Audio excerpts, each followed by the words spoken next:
Norway landings have been a massive success, but the campaign that followed in summer 1944 was no victory parade. It would require a lot of firepower and a lot of armour to break through the German defences. From June to August, over 2 million men would land in northern France as part of Operation Overlord, the Allied plan to liberate Western Europe from Nazi occupation. After the initial landings on June 6th, the speed of their advance inland was critical. Every day saw the arrival of more German reinforcements, including highly experienced and fanatical SS Panzer divisions.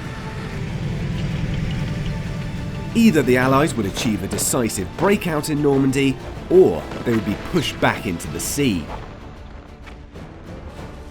With so much at stake, the frontline troops were given the hellish task of punching through enemy lines at almost any cost.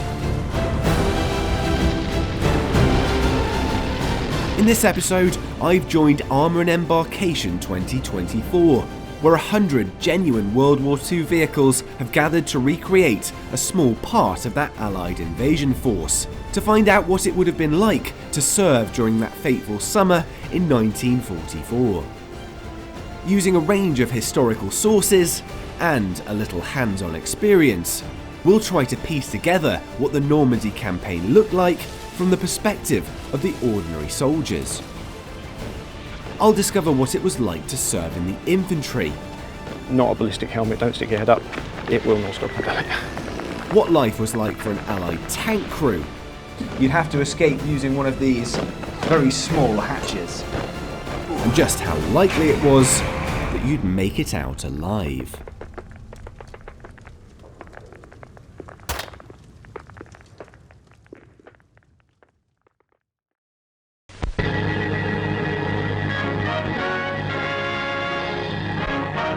The Battle of Normandy storms ahead.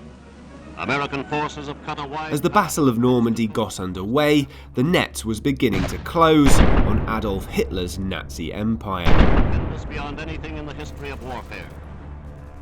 The American Fifth Army had entered Rome in early June 1944, a symbolic victory in a campaign that had seen the Allies sweep through North Africa, Sicily, and Italy.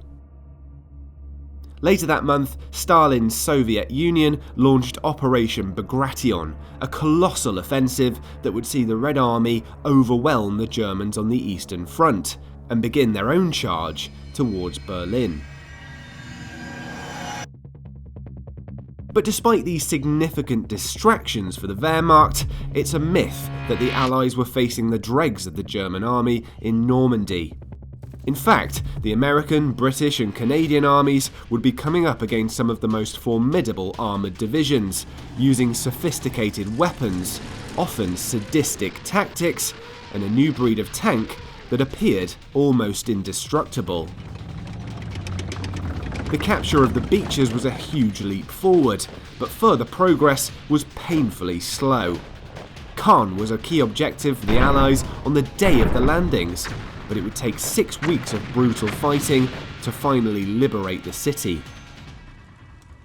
Meanwhile, to the west, the American First Army under General Omar Bradley found itself bogged down on the Cotentin Peninsula, operating in a labyrinthine patchwork of fields and orchards that had changed little since the Middle Ages. The Battle of the Bocage would take a heavy toll on the Allied advance.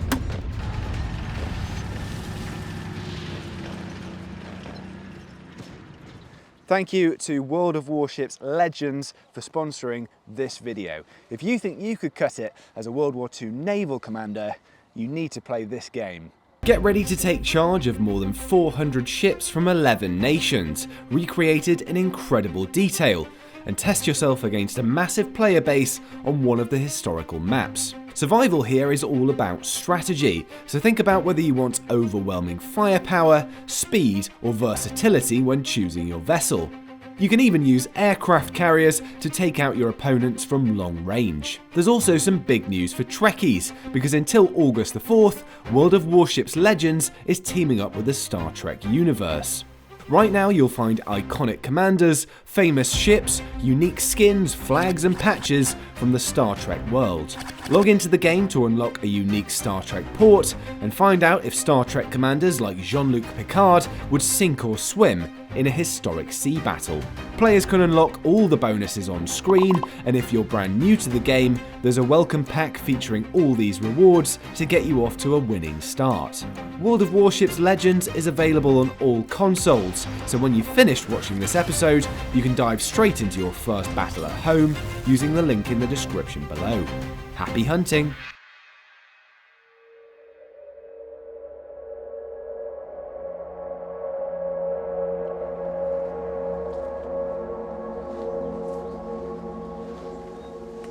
The Norman countryside was dominated by narrow lanes, tall hedgerows, patches of woodland.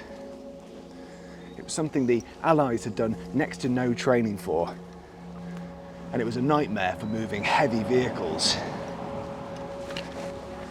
But it was ideal terrain for the German defenders.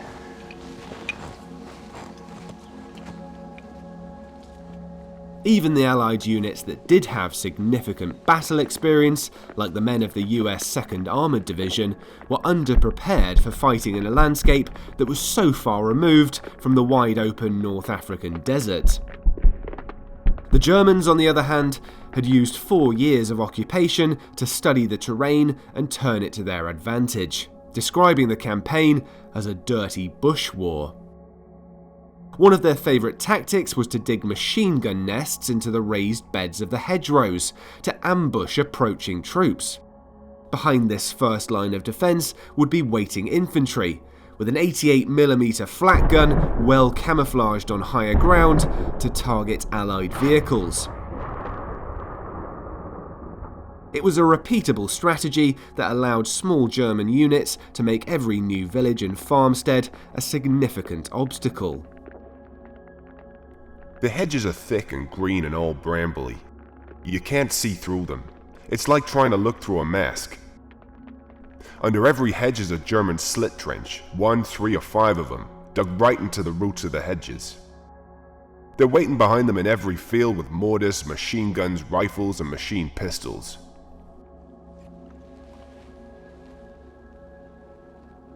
The Allies soon learned that nothing was beneath the defenders as they sought to inflict as much damage as possible with their surprise attacks. Eyewitness accounts report individual German soldiers emerging from the trees with their hands up, only to jump out of the way when Allied troops approached, revealing a hidden machine gun. Both sides were guilty of shooting men who tried to surrender. After the 12th SS Panzer Division began murdering POWs, some British units received an NPT order for any rank below Major, no prisoners taken. Even when not in direct combat, every twisting lane was potentially booby-trapped. So-called shoe mines concealed in wooden boxes were incredibly hard to detect and would easily blow off a man's legs.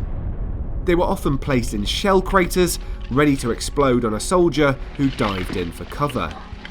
It was going to be a war of attrition, with the infantry taking the brunt of the casualties.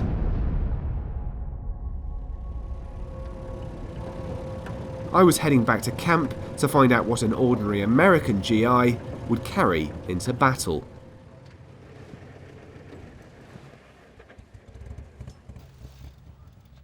So Graham, we're here behind the front lines, right? We're in a command tent. Probably not perfectly safe here, but a little bit safer. No, a bit safer, yes. What's the role of this tent? So this tent would be mainly for communications and general admin, office, and for an officer. So the officers would be behind the front lines, directing the fight in front. So they would have an office set up like this. So you could be doing admin, you could be working out ammunition rates of use, where units are going, things like that. You could have runners coming in and out, feeding you information about what's happening on the front lines, and then they would send extra troops from here, if necessary, from a marshalling area like this, forward to the front line as and when they needed them. or they could be calling in artillery fire to support the front line troops from artillery guns further back, or from mortars that would maybe have been in very close proximity to this area. Got it. So the brains of the operation. It would be controlled from somewhere like this, yeah. Got it. But you are decked out fully for combat on the front lines. Yes, absolutely. This would have been what they would have worn on the assault. This is a Garand belt. Yeah. So would work with the Garand rifle here. So this is the standard infantry rifle that virtually every GI would have had during World War II. So all the ammunition is carried in these pouches here around the edge. There's 10 pouches, each with an 8-round clip. So an 8-round clip would come out like that. You would load the bullets into the top, you push them in, and then you'd be ready to fire. Got it. Okay? So this is, I mean, this is actually an iconic weapon of the Yes, Second World War, absolutely, isn't it? yes. It has that very distinctive sound when Yeah. it fires as well, So, right? so it's a semi-automatic rifle, eight bullets. Every time you pull the trigger, a bullet will fire. You don't have to cock it like a British rifle. So, and on the 8th round, this metal clip would ping out the top and tell you you've run out of ammunition. Got it. Very effective. Famously described by the US General George S. Patton as the greatest battle implement ever devised, the M1 Garand certainly proved its worth. But the rather less sophisticated entrenching tool was just as important in Normandy. US troops soon learned the value of digging so-called foxholes at any opportunity. So when you go into combat, the first thing you want to do is dig a hole, get underground. Okay, bullets are coming in, shells are coming in, mortars are coming in, you want to get underground. So you would dig yourself even just a shallow trench, build the dirt up in front of you, maybe 6 inches is enough to get you under the ground. That's One of the second most important thing they would have had.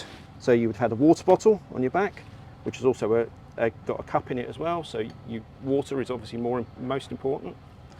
Bayonet for close quarter fighting, which would go on the front of your rifle. And then every man would carry a Carlisle pouch, which is your medical kit. Okay, so that's for first aid, For basic first aid, yes. And if you were hit and went down, your medic would come and he would use your medical kit. He would not use his own kit, because obviously he had a limited amount of stock. And then on your back, you'd have either a musette pack, which is like this, or you'd have a doughboy pack. The original ones were doughboy packs, so they were World War I issued packs.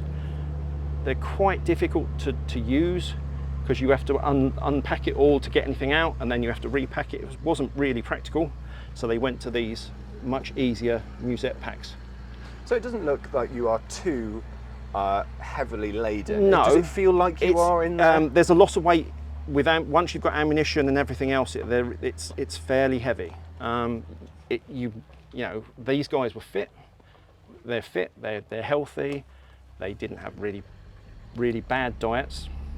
So yes, so they would have carried it easily. Speaking of diets, it's sometimes claimed that the US Army in Normandy was the best fed in history, and it's true that the starvation of previous centuries had been eradicated. During the first 4 weeks of the campaign, 60 million rations were landed in northern France, with a compact K ration kit providing a reasonable 2,830 calories over 3 meals, and containing things like canned ham and eggs, dried fruit bars, biscuits, cheese, coffee, and of course cigarettes. But scurvy was also prevalent among troops subsisting on K rations, and even the ubiquitous Hershey's chocolate bars were designed to taste just a little better than a boiled potato. If you went into combat, you'd probably drop your musette pack, and you'd just carry this. Fighting during the summer months, I mean, this still looks like it's warm. Quite warm. Yeah, so right? this is wool trousers, a wool shirt, and a woolen lined jacket. This is the lightweight summer jacket, or you could have a heavyweight winter jacket, which they call the tanker's jacket. So the one you're wearing there is the winter jacket. That's a winter jacket. This is one, summer. yeah, for sure. This is the summer lightweight jacket, the M41 jacket. So most infantrymen would have worn this. When you get into the tanks and the armoured vehicles, then they would have gone to that sort of thing. Got it. I imagine they're also making millions and millions and millions of these helmets, right? So absolutely, yes. Every GI would have had a helmet like this. So here's one, a standard GI helmet. This is an infantry version. The liner would denote what it's used for. This is a standard infantry liner. If it was a paratrooper one, it would add extra D bales with it, where you could strap that to around your chin. But this is a standard infantry liner. One size fits all helmet, unlike the German ones, which were different shapes and different sizes. So that the American one, it was one standard, and then you adjusted the band inside to the size of your head. So it might offer you a bit of protection against A shrapnel, little maybe? bit, yeah. It's not a ballistic helmet. It will not stop a bullet, but for shrapnel, things falling on your head, especially when you're down in a trench, if there's dirt and bits of shrapnel coming down from shells and that, it would give you some protection, better protection maybe than the British one. But yes, again, not a ballistic helmet. Don't stick your head up. It will not stop a bullet. And if you're getting in and out of vehicles, I guess, stops you bumping Stops you your head. bumping your head. Yes, yes, absolutely.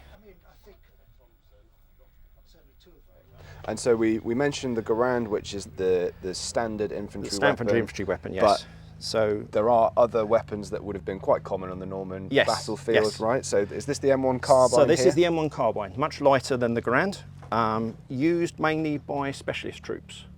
So it was originally designed to replace the pistol.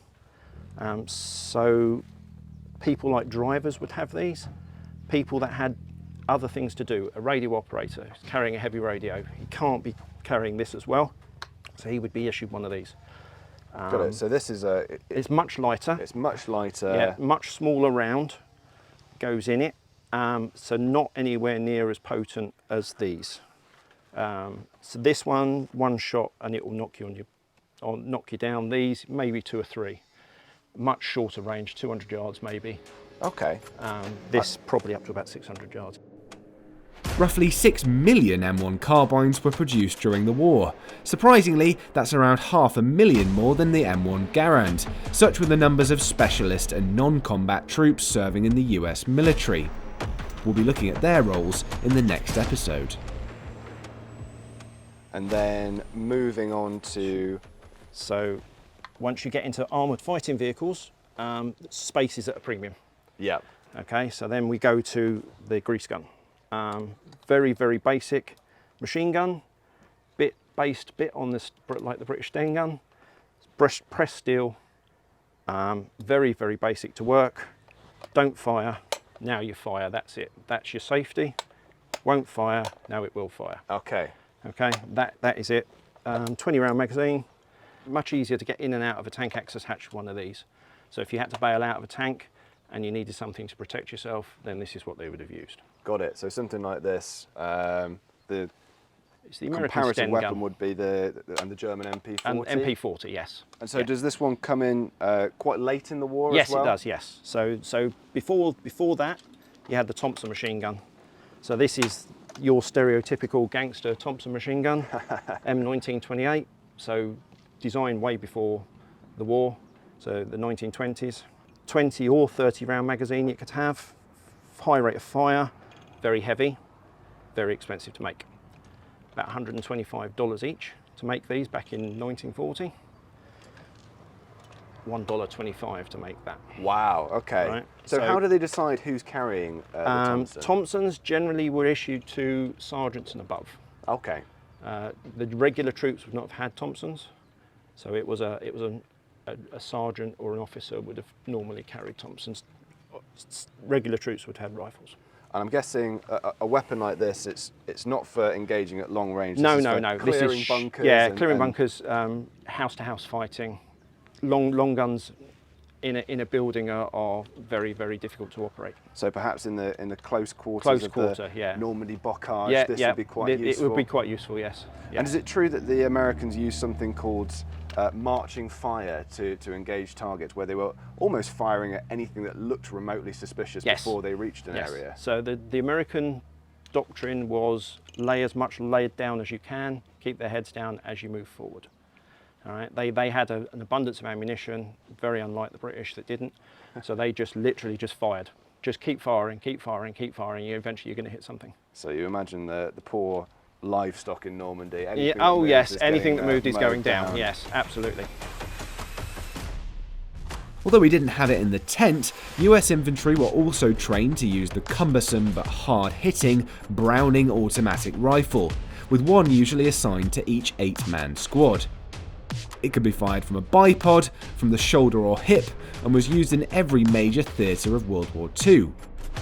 But due to its tendency to draw the attention of the enemy, it was also reported that the average combat lifespan of a BAR operator was just 30 minutes. So that's all the main weapons we've talked about. Yep. Would normal soldiers carry grenades as well? Oh yes, absolutely, yes. So the standard US there's one here. infantry pineapple grenade, they would have carried probably 3 or 4 of them in their pockets for close fighting, close in fighting. If you're going into buildings, the first thing you do is throw a grenade in. You don't walk in through the door. So they're very basic. Pull the ring, let go of the spoon will fly off, and then you've got between 5 and 7 seconds before it goes bang. Okay. But it's not precise, so as soon as you let go of the spoon, throw it. Because it could be 2 seconds, it could be 7 seconds, you don't know. Yeah, so carrying 3 of these, you're going to have to be careful, right? Yes, carrying yes. 3 of these in your person. So sometimes they would tape the pin in with what they called friction tape to stop it coming out, and then just before combat they would take the friction tape off. Very different to the sort of long, distinct The long German ones, yeah, they right? could throw those further. Yeah. But again, that's a lot more hassle to actually use, because you have to unscrew the end, pull the fuse, and then lob it. Whereas this, it was just pull, go. And I guess you're often not throwing it that far. It's No, not Olympic throwing, right? you'd literally throw it into a building, into through a door, window. yeah. Or if you're very close to a trench, into a trench, or a bunker, or something like that, yeah. Got it. And then the final question for you, Graham. You've got to answer me. Who has it tougher, tankers or infantry? Infantry, absolutely. I thought you were going to say 80% of that. all casualties are done by artillery, and in a tank, you're much less likely to get hit by artillery shrapnel than you are as an infantryman. Yeah, hard to disagree, really.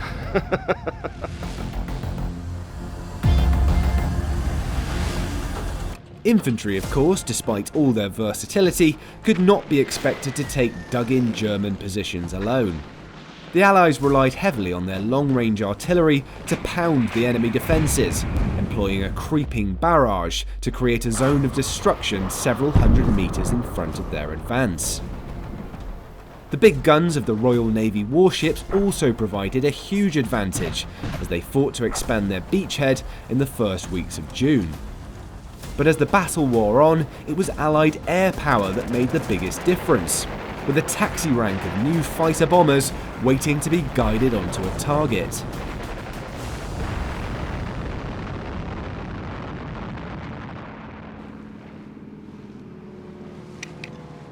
If Allied officers needed air support, then they'd call for lime juice over the wireless. And if you were high enough priority, then you'd soon see RAF Typhoons or American Thunderbolts swooping in to hit the enemy positions. But it was sometimes a mixed blessing, as was demonstrated by a common joke at the time, which went, if you see the English flying over, the Germans duck. If you see the Germans flying over, the English duck. If you see the Americans flying over, then everyone ducks. It all happened so very quickly. Thunderbolts hit us, the American Air Force. You don't realise how big they are. They were quite frightening when they came swinging in, firing machine guns. We had recognition smoke grenades, we were slinging them all over the place. It didn't make the slightest bit of difference. They hit one of the scout cars, there were a couple of casualties. They talk about friendly fire, but there was nothing friendly about that.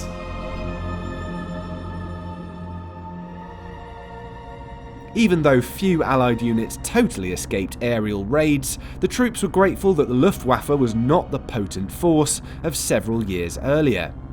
Overwhelming air superiority forced the Germans to move their ground forces at night, or under the cover of bad weather.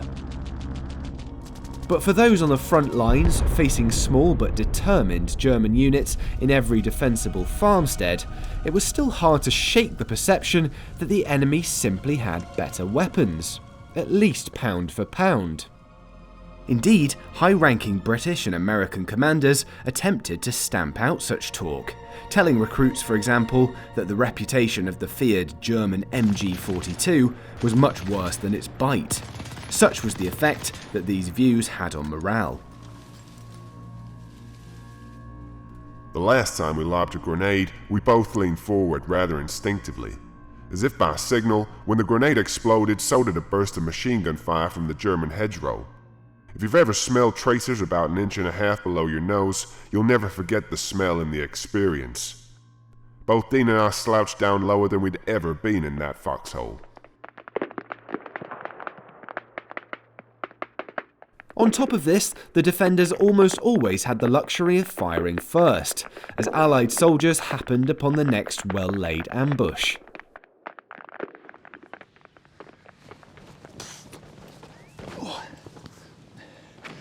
When the advancing Allies came under fire from well-concealed German positions, it was often hard to know exactly what was shooting at them.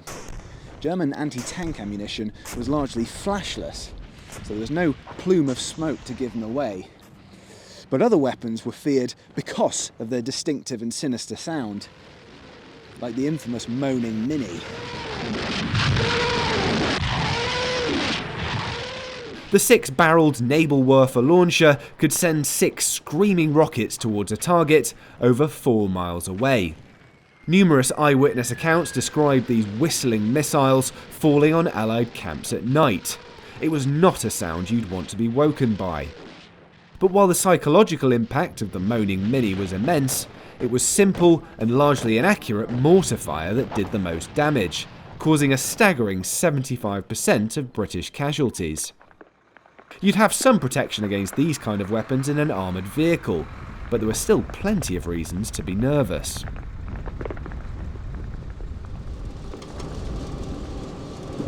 There were many weapons on the Normandy battlefield that could do you harm, but one that vehicle crews were particularly afraid of was the Panzerfaust, a portable anti-tank weapon that could make a single German soldier a deadly adversary. It could be hidden behind any hedgerow, any bush, round any corner.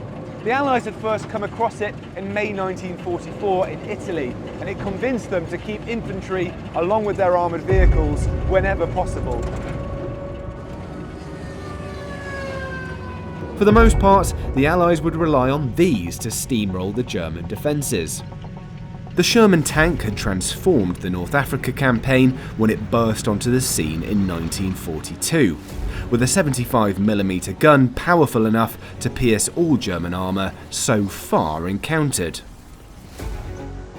The Sherman M4 and its variants would remain the key Allied battle tank for the Normandy invasion, but by then it was falling well behind the latest Panzer designs. Deservedly or not, it had also gained a widespread reputation for catching fire easily and exploding after being hit, something which didn't encourage Sherman crew members as the tank embarked on its toughest challenge yet. So, Jim, owner of a Sherman tank, not many people can say that. No. What can you tell us about the history of this specific vehicle? I came out of the factory on the 12th of December 1942. Okay. Where it went from there, I don't know. When I bought it in 1999, it was an ex-range target. It came off Salisbury Plain. Right, okay. So it's quite badly damaged. You've done quite a good job to bring it back to Yeah, roadworthiness then. Quite a long job, I imagine. Yeah, fortunately, it was on a mortar range.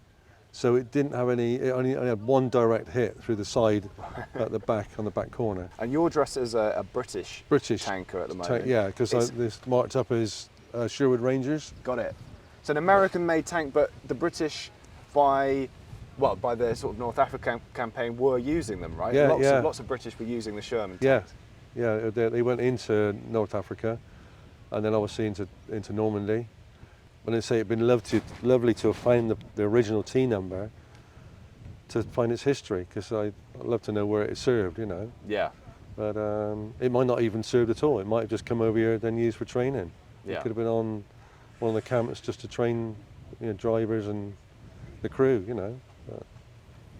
This one a typical 75mm gun 75 on this millimeter, one. yeah, it's a small gun, not overly powerful, but then when these were designed, they weren't designed for tank battles. Yeah. It was for infantry support. It was only later on, after the, I suppose, that North African campaign, that they realised that they'd be going up against other tanks. So then they upgunned them. The British put the 17-pounder in, which is the gun that's in the M10, which is up the field. Called it the Firefly. That was it was a huge barrel on that one. So 75mm, not likely to knock out some of the better armoured German tanks later in the war. You mentioned it's slightly longer variation than typical. Are there any other unique features about this Sherman that aren't typical for an M4? Right, this is an M4A4. So the A4 had what they called the multi-bank engine, and it was made by Chrysler. Is the A57 engine. It was basically 5 6-cylinder car engines bolted together to run as one engine. So it was a 30-cylinder engine. It had 5 carburetors, 5 distributors.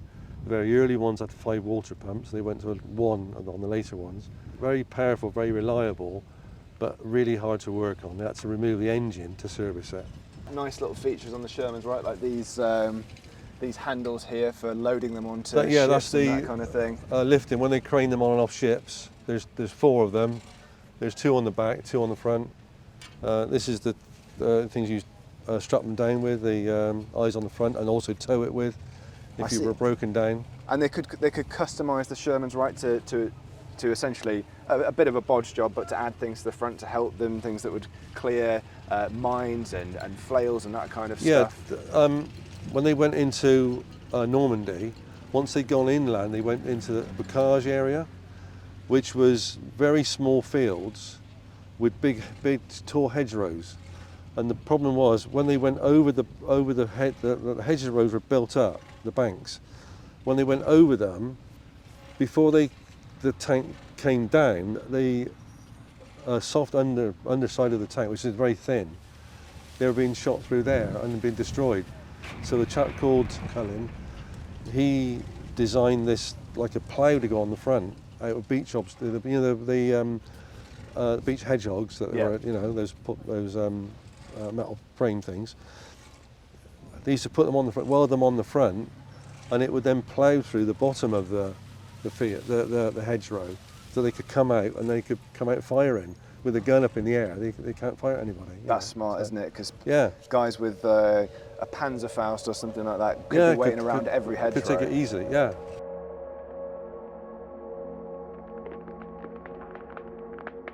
If adjusting to the challenges of the claustrophobic Normandy terrain was tough for the infantry, then it was positively gruelling for the crews of the 9-foot-wide, 33-ton Shermans. Tanks were at their best charging over open countryside, so crawling along narrow, sunken lanes with deep ditches either side must have been as frustrating as it was dangerous for those arriving in France. Anxiety was the main thing, because you were always so frightened of the enemy sneaking up on you. I was forever searching through the periscope, although I hadn't got a very good view. I used to imagine a shell coming straight through us. Next to me in the turret was a fire extinguisher, and I used to practice grabbing it so I was quick on the draw.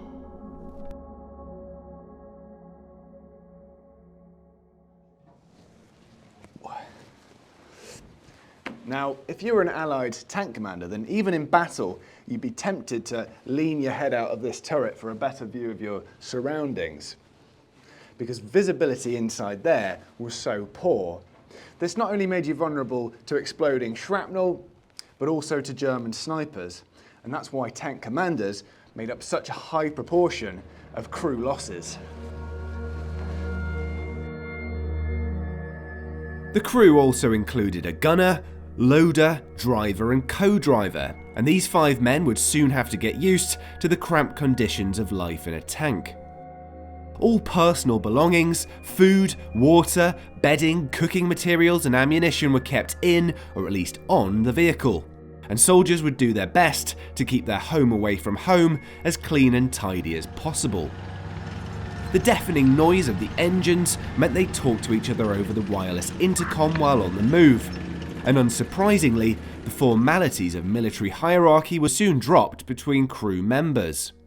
Also, if you valued privacy, this was probably not the job for you. Now, one thing that clearly wasn't given much thought when they designed these tanks was where you'd go to the toilet. And when you think that many soldiers in the Normandy campaign ended up contracting dysentery, it could have been pretty unpleasant in here. If you couldn't hop out of the tank to squat in a ditch, your only real option was to use a shell case for a number 2, or even a helmet.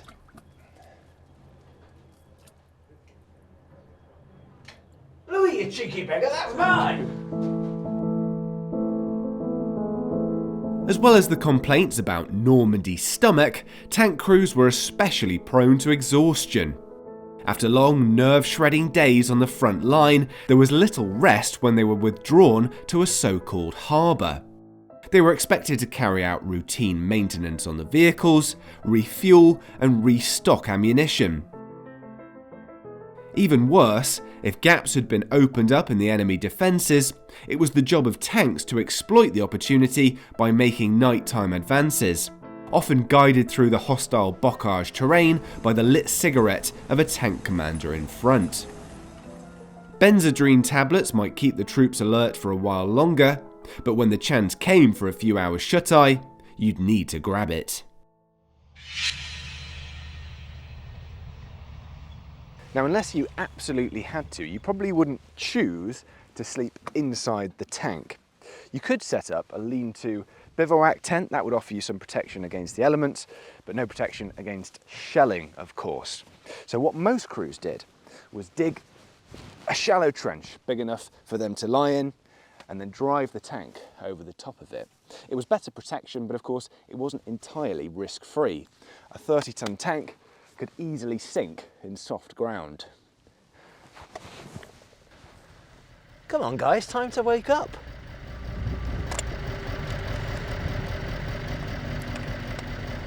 One thing that might have kept Sherman crewmen awake was the thought of facing a heavily armoured and potently armed German Mark VI Tiger tank, a weapon that certainly did live up to its fearsome reputation. In the early days of the Normandy campaign, a British armoured attack had blundered straight into the path of the 101st Heavy SS Tank Battalion. One of the Tigers present was commanded by the celebrated Panzer Ace, SS Obersturmführer Michael Wittmann. The densely packed Allied column could do little as Wittmann drove up alongside its vehicles and began pounding them into destruction one after the other. In all, Wittmann reportedly knocked out 11 British tanks and 13 other vehicles, before being taken out himself. In a one-on-one duel, British and American tanks had little chance of survival. With armour that was virtually impenetrable at long range, Sherman M4 would need to hit the Tiger in the rear or sides to have any chance of defeating it. So working as a pack to outflank them was one of the few effective, if daring, strategies developed. Generally, however, those with any sense of self-preservation tried to leave Tigers to be dealt with by artillery or airstrikes. Traverse right! Right! Harry slammed a 75mm armor-piercing shell into the breech, and the black hull of a Tiger tank appeared across the telescope hairs. No need for gunnery school orders. I aimed low into its engine plate and then felt the kick of the 75mm almost in the same second I saw the tracer flatten against the Tiger's hull, and then fly off at a mad tangent. It hadn't pierced. Its skin was too thick. Ridiculous. It was uncanny. And slowly, devilishly slowly, its turret traversed around towards us. Despite the Tiger mania that afflicted Allied tankmen and the tendency for troopers to report every German tank encountered as a Tiger, there were in fact far more German Mark IVs and Panthers on the Normandy battlefield. While extremely dangerous, these were vehicles that the Sherman could take on with a reasonable chance of success, at least at close quarters. The problem was, whatever they came up against was likely to be able to pierce the Sherman's relatively thin armour if it scored a direct hit, even 1,000 yards away, leading to an understandable paranoia.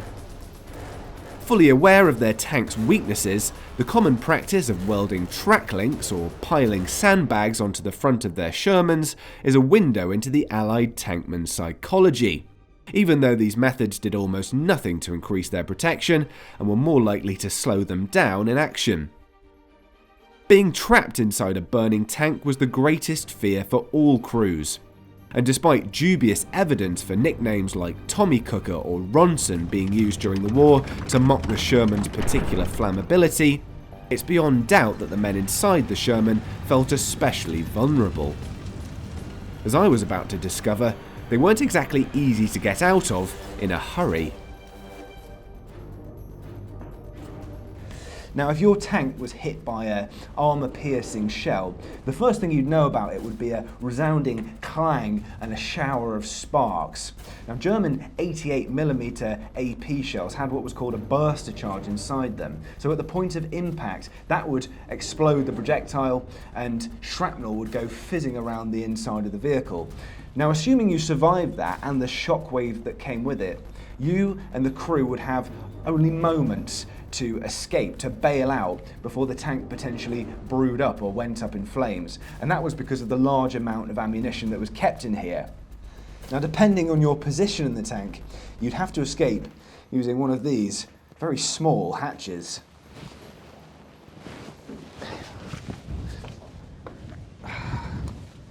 Stuck the fucking things. But the danger wasn't over there, of course. Once you were outside the tank, you were completely vulnerable. On the battlefield, you might have had a sidearm, but most crews would just run for cover. People say, how does something made out of steel burn? Well, it was frightening, really, because they just glow red hot. You've got so much petrol, oil, hydraulics in there, it's amazing how they do burn. Petrifying as it was, being inside a brewed-up tank was an experience some crew members would go through again and again, with individuals recorded bailing out of at least 8 different Shermans during the campaign. Unlike the Germans, the Allies had the resources to replace both men and tanks on the battlefield, no matter how many they lost. This was little comfort, of course, for the soldiers at the sharp end of an attritional battle.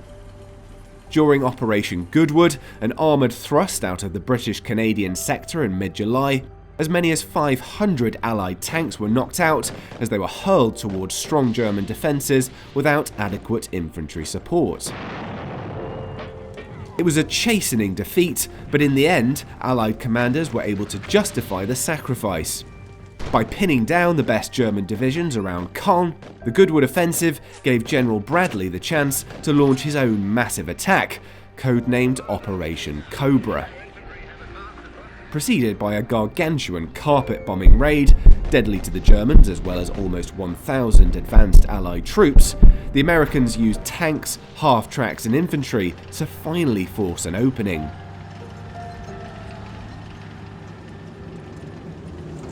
Operation Cobra proved to be the breakthrough that the Allies were waiting for.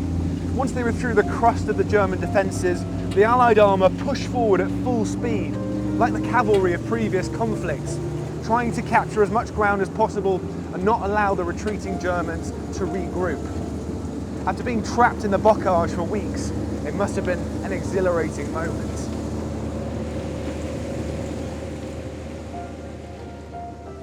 Over the next month, the dynamic of the fighting in Normandy changed completely.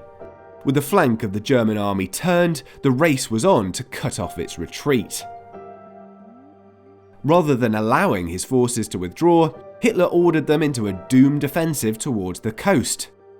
It sealed the fate of hundreds of thousands of German troops trapped in what became known as the Falaise Pocket. Among other units, the US 2nd Armoured Division was able to unleash its full potential as the battlefield opened up. destroying 64 German tanks and more than 500 combat vehicles during Operation Cobra. The pain and horror of war was found here with both countless man and animal, some charred and burned, but still recognizable. Vehicles and other war machines still burning were upended and littered.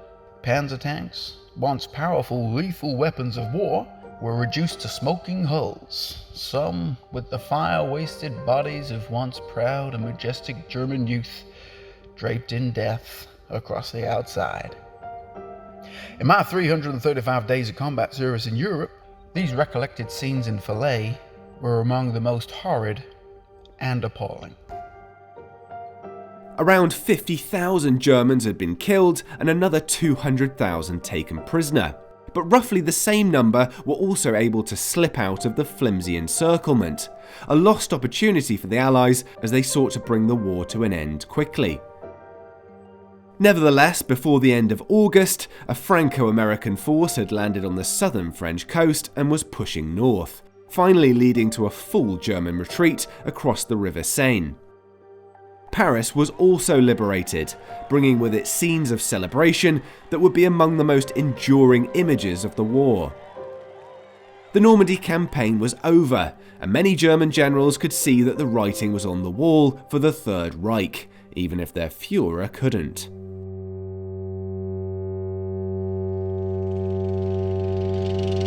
The day I left for Bernie.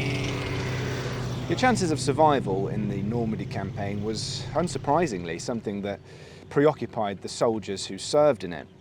Now, we know with the benefit of hindsight that of the 2 million men who were unloaded on the beaches of Normandy, around 226,000 ended up being casualties. That's either killed, wounded, or missing. And from that, you can work out mathematically that you had a reasonable chance of making it through unscathed, at least physically. But when you consider that the US Surgeon General thought another 10% of American troops suffered psychiatric breakdown in the Normandy campaign, and this at a time when mental health was hardly high on the agenda, you can see how much of a toll it must have taken.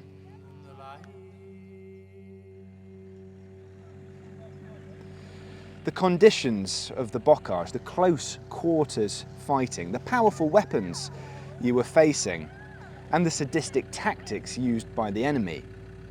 The fact that you were so exhausted that you'd often have to use pinpricks to stay awake. The fact that death could quite literally be waiting around the next corner. Whether you were serving in armoured vehicles or in the infantry, this was a campaign that none of the soldiers would ever forget. I have had a ringside seat in what is called the greatest show on earth. I would gladly exchange it for a lesser one. I'm very tired of big shows. I look to the east and wonder, what's in store for me? I will see Berlin yet, and may not be long doing it. Tell the kids hello, and give my love to all.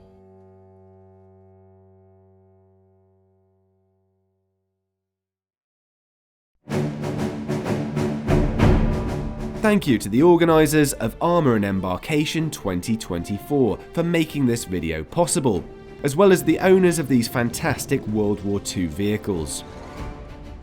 Thanks also to Epic Militaria for providing my kit. You'll find a link to their store in the description below. You won't have long to wait until our next World War II episode looking at the Normandy campaign behind the front lines. But if you enjoyed this video, please do consider subscribing, leaving us a comment, or even buying us a coffee to support the channel.